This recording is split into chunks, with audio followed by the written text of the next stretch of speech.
Assalamualaikum warahmatullahi wabarakatuh. Perkenalkan, nama saya Amin. Saya dari jurusan Informatika.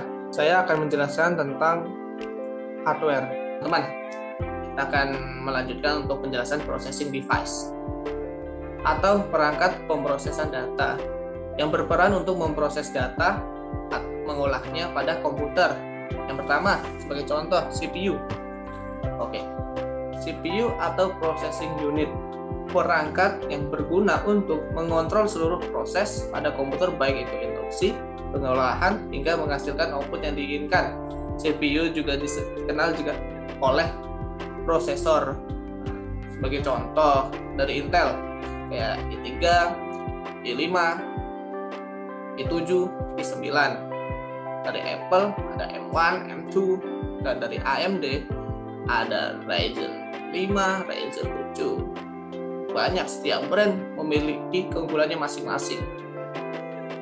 Yang kedua, RAM atau Random Access Memory, berfungsi sebagai media penyimpanan sementara dan menentukan kecepatan akses data. RAM ini berfungsi untuk supaya pembukaan aplikasi tidak terjeda. Semisal kita membuka aplikasi banyak, misal kita membuka Word, Google Chrome, membuka video editor, audio editor. Nah, membuka semua aplikasi ini membutuhkan memori yang cukup.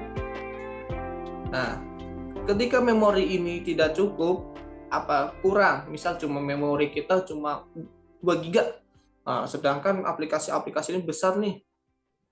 Nah, ketika memori ini udah penuh, akibatnya terjadi crash atau error, mengakibatkan foreclose pada aplikasi tertentu.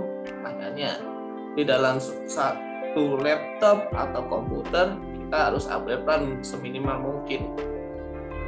Yang ketiga, VGA, Video Graphic Array, berfungsi untuk mengolah atau memproses data grafis, nantinya bisa ditampilkan pada layar monitor komputer.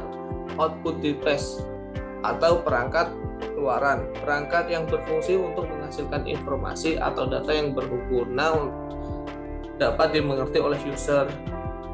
User itu kita, pemakai. Nah, contoh yang pertama, monitor. Monitor berfungsi untuk menampilkan informasi atau data yang sudah diproses. Nah, yang dimaksud sudah diproses itu pemrosesan dari VGA sehingga disalurkan ke monitor. Monitor akan menampilkan data sehingga user tahu apa yang ditampilkan oleh komputer itu. Berikutnya, proyektor. Fungsinya sama dengan monitor, tapi dia medianya ditampilkan di tembok, butuh media bidang rata, dan disarankan media yang rata itu harus putih bersih sehingga gambar yang dihasilkan itu sesuai dengan yang diproses, tidak ada blur atau gambar pecah karena bidang nggak rata atau warna yang di situ tidak sesuai, sehingga data yang ditampilkan itu sesuai gambar yang dihasilkan. Berikutnya, speaker, berfungsi untuk mengubah gelombang listrik menjadi gelombang audio dengan cara menggetarkan komponen yang berbentuk selaput. Storage device, perangkat yang berfungsi untuk menyimpan data komputer. Sebagai contoh,